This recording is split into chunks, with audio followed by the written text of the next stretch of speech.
Demat. Cel, mascoleo, ur skol dispareo. N'eus ket droit mon mariman, met chilauta.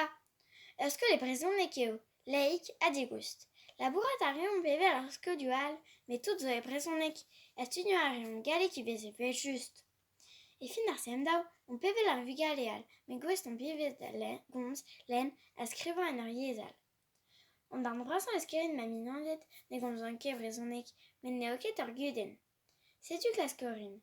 Ate ez a marc'hor vihan e vezon ket konfinet, a plijout a ra kaz dezi. Neus ket re a vugale, a dreist eo evit deskip an evez ur kerin everus. Aze eo klas a revras. Evit disken, setu tout ar sorcerez, men neus ket sorcerez ebet eo ur vionez. Setu sal an diwalerez.